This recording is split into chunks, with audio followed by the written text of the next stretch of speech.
Atas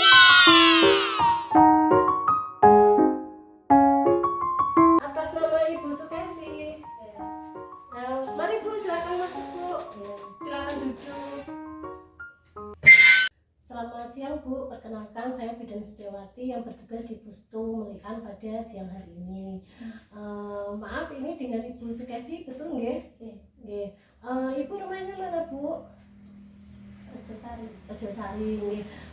Kalau boleh tahu alasan Ibu datang ke sini, ada keluhan apa Bu? Itu mau ASI saya tidak lancar, payudara terasa sakit Bu. Nggih. Kemudian berarti hari ini Ibu menyusui nggih? Maksudnya ini dalam masa menyusui nggih?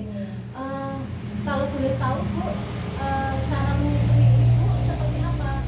Ya, disusui seperti biasa pada payudara kanan dan kiri. Nggih. Kemudian cara merawat payudaranya seperti apa Bu selama Ibu menyusui? Ya, dibersihkan pada saat mandi. Dibersihkan pada saat mandi. Kemudian ada nggak Bu kendala pas saat ini Ibu menyusui?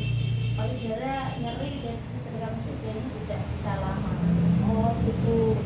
Oke. Ini saya periksa dulu Bu ya, saya tensi dulu. Bisa pinjam buku KMS-nya Bu?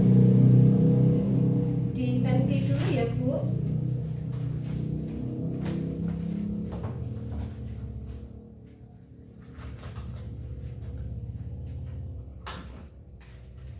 Dicek suhu dulu Bu, suhunya 37,5, tensinya 120/80, untuk nadinya 80 kali per menit, normal ya Bu ya.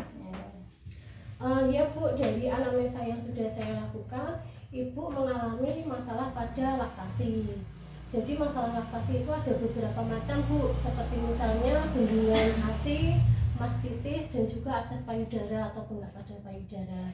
Nah, untuk penata laksanaan masalah tersebut pun juga ada beberapa macam, seperti misalnya breast care, kemudian pijat oksitosin, kemudian teknik relaksasi, kemudian massage endorfin atau pijat endorfin, kemudian hypno breastfeeding, dan posisi mulut bayi saat menyusui yang benar, seperti itu. Jadi ada beberapa jenis penata laksanaan masalah yang Ibu alami gitu. Ini saya jelaskan satu persatu ya Bu ya. Nah, yang pertama adalah breast care.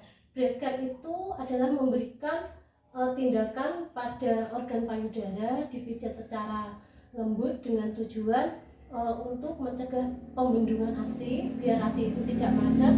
Kemudian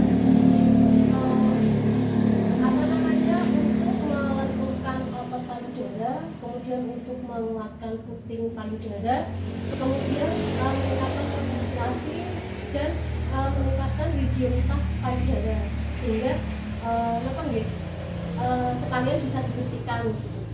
Kemudian selanjutnya adalah pijat oksitosin. Pijat oksitosin ini adalah satu teknik pemijatan yang dilakukan pada tulang belakang, pada kosta ke-5 dan ke-6 sampai ke skapula, yang akan mempercepat kerja saraf parasimpatis merangsang hipofise posterior. Nah, pijat oksitosin ini dilakukan untuk merangsang refleks oksitosin atau let down refleks. Untuk tujuannya sama Bu, ini bisa meningkatkan produksi ASI. Selanjutnya adalah teknik relaksasi. Teknik relaksasi adalah satu tindakan atau pijatan relaksasi yang dilakukan oleh ibu. Ini bisa dilakukan oleh ibu sendiri pada bagian payudara di waktu yang senggang dengan suasana yang tenang. Pijat ini bisa menggunakan minyak zaitun ataupun bisa menggunakan baby oil. Jadi itu nanti dipijat sendiri tapi secara pelan-pelan. Nah, ini untuk teknik relaksasi ini biasanya dilakukan pada trimester ketiga ketika ibu masih hamil. Jadi untuk teknik relaksasi ini bisa dilakukan saat ibu masih hamil di usia trimester 3. Itu aman Bu ya, enggak apa-apa. Kemudian massage endorfin atau pijat endorfin. Nah, ini juga dapat merangsang pengeluaran hormon endorfin serta dapat menstimulasi refleks prolaktin dan oksitosin sehingga meningkatkan volume ASI. Itu yang selanjutnya adalah hypno breastfeeding. Hypno breastfeeding ini adalah membuat ibu menjadi lebih relaksasi sehingga dapat meningkatkan hormon prolaktin dan hormon oksitosin untuk kelancaran produksi ASI. Nah, prosedur hypnobreastfeeding ini dengan memberikan kalimat sugesti atau kalimat afirmasi atau kalimat-kalimat yang baik dalam pikiran bawah sadar ibu, sehingga ibu lebih yakin bahwa proses menyusui ini akan berhasil. Yang terakhir adalah tentang posisi mulut bayi saat meminum atau menyusui yang benar. Nah, ini ketika ibu menyusui bayinya, nanti bisa dipastikan dulu mulut si bayinya itu terbuka lebar. Kemudian kalau sudah terbuka lebar, nanti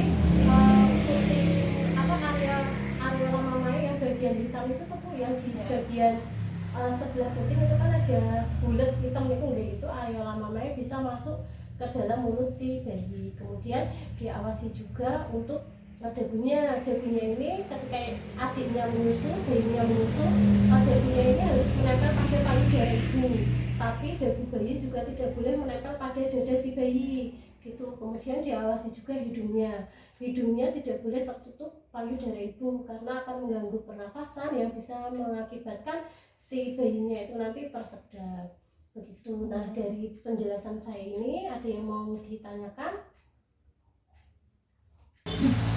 Pada keluhan saya saat ini apa bisa saya lakukan di rumah, Bu? Baik, untuk keluhan ibu saat ini ibu bisa melakukan teknik relaksasi, Bu. Itu teknik yang paling simpel menurut saya. Kenapa? Karena itu bisa dilakukan oleh ibu sendiri. Jadi payudaranya nanti bisa dipijat sendiri tuh, Bu, dengan menggunakan minyak zaitun dan juga baby oil. Dipijat secara perlahan. Itu tujuannya sama kok, Bu, untuk memperlancar ASI biar ASI itu tidak terjadi bendungan. Gitu. Dari penjelasan saya ini, apakah ibu sudah mengerti dan nanti bersedia untuk praktek sendiri di rumah, Bu? Iya, Bu, saya mengerti, nanti akan saya praktekkan di rumah. Baik. Baik, Bu, ini saya lakukan dokumentasi dulu, Bu, ya. Tadi hasil pemeriksaannya tensi darah 120/80, nadinya 80 kali per menit, untuk suhunya 37,5, Bu, ya. Ini ibu nifas hari kelima, Bu, ya. Masih ada perdarahan sedikit, Bu, ya.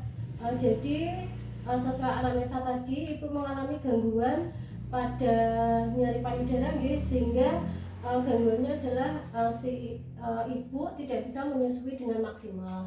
Itu. Nah, untuk teknik tadi yang saya jelaskan, Bu, ibu nanti bisa mempraktekkan di rumah. Semisal tidak bisa praktek sendiri, nanti bisa minta bantuan suami atau keluarga yang lain. Nah, kurang lebih seperti itu, Bu, ya, yang dapat saya sampaikan. Nanti bila ibu mengalami kesulitan lagi, silakan bisa kontrol ke sini kembali.